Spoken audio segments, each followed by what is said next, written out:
remainder from the railroad tracks to Dodge Center is purchase the right of way and make it shovel ready. So we're that you hoping. can get that corridor of commerce money. Exactly. So we're hoping some of the money that is for this year's Corridors of Commerce will make it so there can make shovel-ready projects that we go forward. Okay.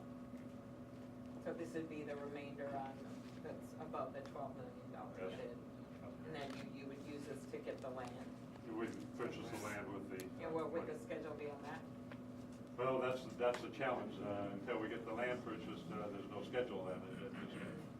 In this last session, the legislature, the governor signed some additional trunk highway fund allocated to Corridors of Commerce. Not a lot in the greater scheme, but 30 million, is that about the right? 31.5. Approximately 31 and a half. Thank you. The other nice thing that changed in the legislature is that that money can be used for purchase of right of way. Yes. And that's what we're kind of hoping you're gonna tell us. It can be used. Like right now. Yeah. It can be used At on. least get one section of a purchase. It can be used on right of way and preliminary engineering and advanced environmental work. So the problem is, you know, there was a time when MnDOT had a lot of projects on the shelf, ready to go.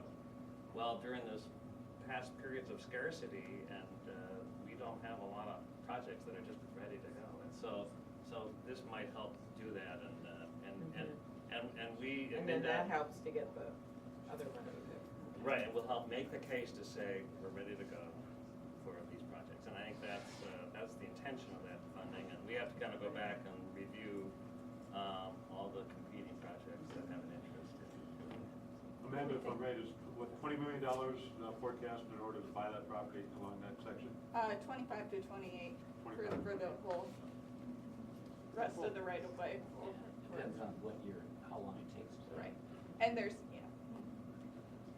And then the other thing that on the federal level is that we are, you know, we just did the Word of Bill and was pretty successful in terms of the funding for that and infrastructure, some major projects, including dredging on the Great Lakes and a number of other things. And so it just sets a good table for going forward on the transportation bill, because that was with Boxer and Bitter negotiated that, and they will be doing this one again. And so that is what we're turning to now in terms of infrastructure and how we can, the highway fund is running out of money. And we want to get more money in there. And there's also a lot of proposals for doing private-public partnerships with the infrastructure bank, which we can't call it that, or we won't get like Tea Party support, so we have to call it a financing authority. But the whole idea is to try to combine public-private money, and we want to. I am on that bill, and one of the reasons I'm on it is I want to make sure rural projects get protected, so that some of the money will be set aside for rural projects. It's a Mark Warner bill with Lindsey Graham, I think, and so that is something that's a long-term thing we're working on.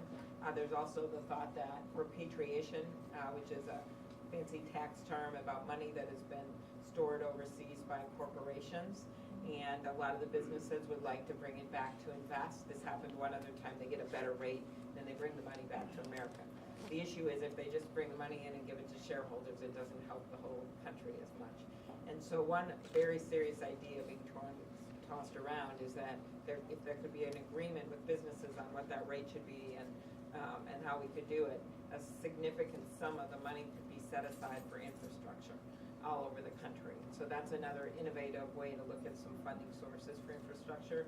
But of course, a more traditional way will just be to try to put money into the transportation bill. And as I said, Minnesota, under a straightforward formula, without earmarks, actually fares pretty well in that era. So we have to remember that it's not as much as we know we would be focused on projects like this. We've been able to get some more money to the state that can go through with some of these things. And the fact that the commissioner is here today and the governor is devoted to this project is a good sign.